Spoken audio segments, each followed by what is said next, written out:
Okay, I've now finished my foundation row. We are ready to chain up and start a new row. So that's what I'm going to show you in this video. So we're now at the last stitch that we made at the end of the foundation row, right at the slip knot. You should have come right down to where that slip knot was and kind of tighten it up.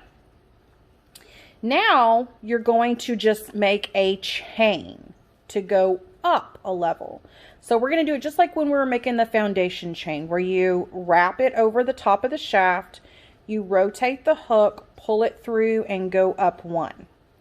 Then you're going to take your whole shebang here and you're going to rotate it. We've now gone to the other side.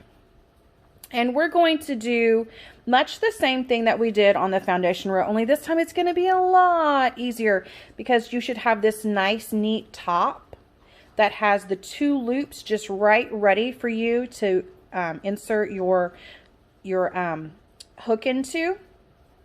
Here is something that a lot of people mess up on when they first start. And that is keeping the same number of chains going. Counting is important, but also this first step is usually where people kind of lose it. They get really confused. So I have chained up, but I still have to use this very first stitch, the one that I just chained up from.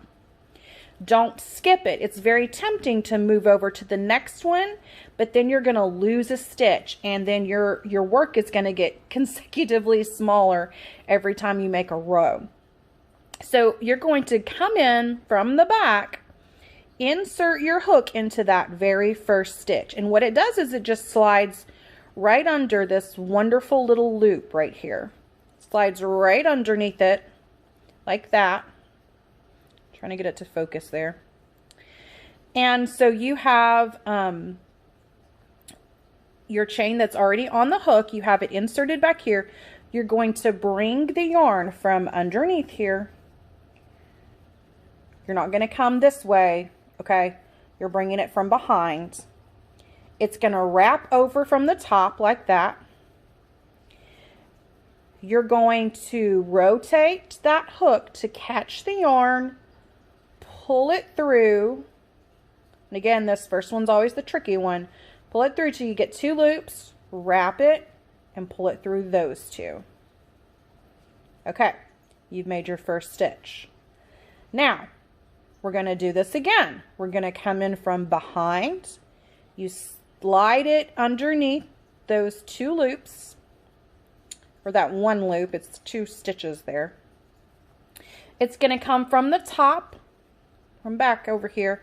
You're going to wrap it around, grab it with that hook, pull it through, wrap it again, pull it through both. I'm going to do it again.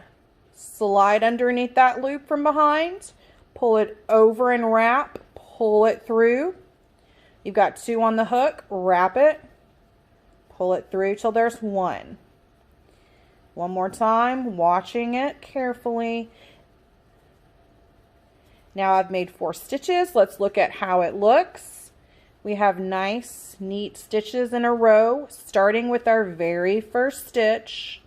So it's not at a slant. If it's at a slant like that, that means you skipped one. It's nice and flat on the sides. They're nice, neat loops at the top. I want to again point out that I wrap physically.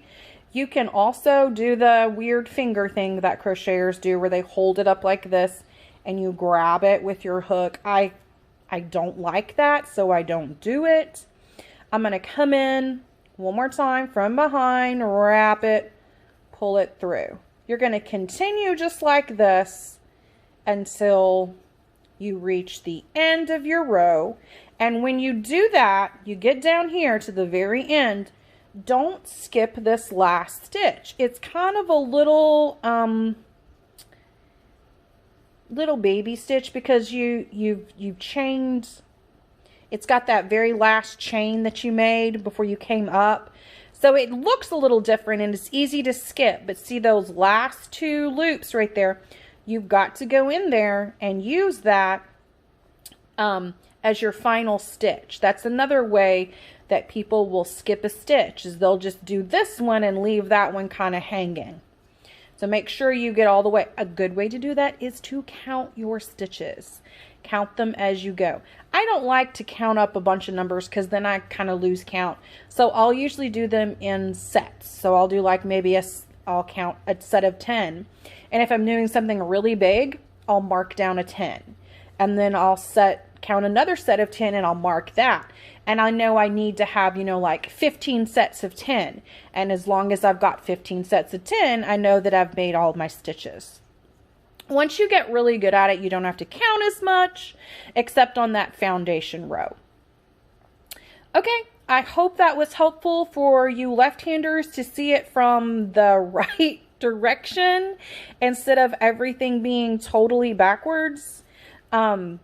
If it was helpful, let me know, and I will try to get some more videos for you so you can see some different stitches, like the double crochet, which is my personal favorite, the half double crochet, which is really weird, and it took me a long time to figure out because I could not find any left-handed instructions. One of my favorite ones, the standing double crochet, is great when you're doing different projects that you need to make lots of layers, and you know, those chaining up when you're doing the double and the treble crochets can look really weird. So the standing double crochets or standing treble crochets are the best. There's my doubles. Let me know if you want to see a video and I'll make some of those too.